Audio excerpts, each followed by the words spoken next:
सप्ताहाचा सुवर्ण महोत्सव साजरा झाला आणि आता आपल्या सप्ताहाची वाटचाल कशाकडे आहे? अमृत महोत्सवाकडे वाटचाल आहे. आणि अशा प्रकारे 60 वर्षे या सप्ताहाला शिवराम बाबांच्या वासुदेव महाराजांच्या कृपेने कशा पद्धतीने का चालू होईना परंपरा चालू राहणं महत्वाचं. अशा प्रकारे ही परंपरा आपल्या गावामध्ये चालू आहे आणि त्या 60व्या वर्षातील सप्ताहाची आजची सांगता वारकरी संप्रदायाचा कोणताही कार्यक्रम असो त्या कार्यक्रमाची सांगता ही काल्याच्या कीर्तनाने होत असते. म्हणून आज काल्याचा दिवस आहे. वास्तविक आज माझा म्हणजे कीर्तन करण्याची माझी सेवा नव्हती. गुरुवार खोले गुरुजी यांची प्रकृती ठीक नसल्यामुळे ते येऊ शकले नाही, म्हणून ही सेवा माझ्या वाट्याला आली.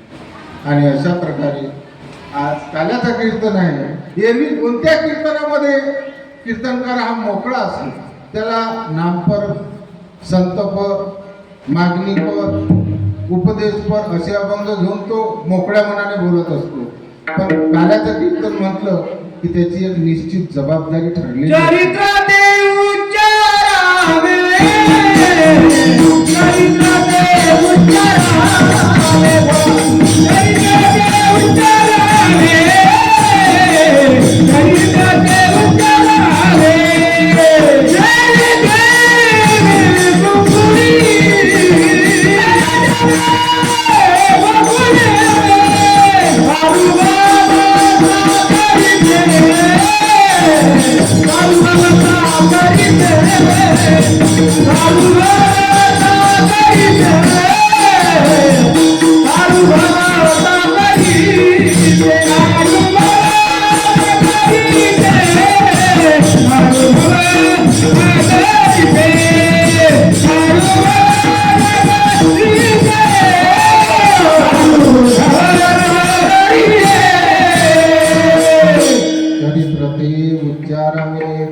भगवंताच्या चरित्राचा आणि उच्चार त्याला करायचा असतो. आपली चाकोरी सोडून त्याला बोलता येत नाही, त्याला बोलण्याच्या मर्यादा असतात. म्हणून भगवंताच्या चरित्राचा त्यांनी काय करावा? उच्चार करावा. ही एक संहिता आहे वारकरी संप्रदायाची, हा नियम आहे, हे शास्त्र आहे की इतर कोणत्याही गोष्टी केल्यापेक्षा भगवंताच्या चरित्राचा उच्चारच करावा. आणि भगवंताचं कुठलं चरित्र सांगितलं?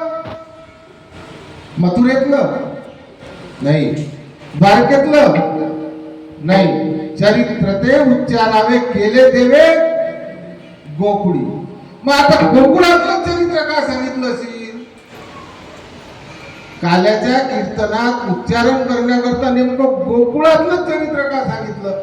मथुरेतलं का सांगितलं? मथुरेत का भगवंताने चरित्र केलं नाही? द्वारकेतलं का सांगितलं नाही? द्वारकेत भगवंतांनी लीला केल्या नाही?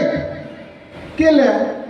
मग गोकुळातलंच नेमकं चरित्र का काल्याच्या कीर्तनात? त्याचं एक कारण आहे पहा.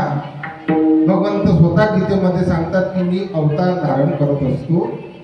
त्यावेळेला अवतार धारण करण्याची माझी 3 प्रयोजन ठरलेली. अध्याय 5 यदा यदा धर्मस्य ग्लानिर्भवति भारत अभ्युत्थानमधर्मस्य तदात्मानं सृजाम्यहम् परित्राणाय साधूनां विनाशाय च दुष्कृतां धर्म संस्थापनार्थाय संभवामि युगे युगे. भगवंत म्हणतात ज्या ज्यावेळी धर्माला ग्लानी येते, अधर्माचा उच्चांक गाठतो, त्या वेळेला मी अवतार धारण करतो. मग याच्या मागची माझी 3 कारण आहेत. एक आहे साधूंचं रक्षण, दुर्जनांचा संहार आणि धर्माची संस्थापना.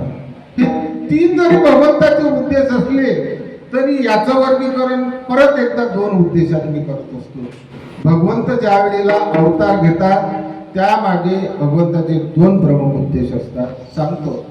एक स्वार्थी उद्देश असतो भगवंताचा, लौकिक अर्थाने स्वार्थी उद्देश तुम्ही घेऊ नका. आणि दुसरा परार्थी उद्देश असतो अवतार घेण्याचा, साधूंचं रक्षण, दुष्टांचा संहार आणि धर्माची संस्थापना. हे सगळे उद्देश हे परार्थी उद्देशामध्ये गणल्या जातात. मग अवतार घेण्यामागे भगवंताचा स्वार्थी उद्देश कोणता? कारण काय असते, अवतार घेतल्यानंतर अवतार कार्य करत असताना भगवंत सुद्धा कधी ना कधी थकतोच. मग भगवंताला सुद्धा कधी ना कधी विश्रांतीची गरज असते. मग भगवंत विश्रांती घेण्यासाठी कुठे जातात? नामदेव महाराज म्हणतात, देवा चला विश्रांती घ्या. नाम म्हण देवा चला तया ठाया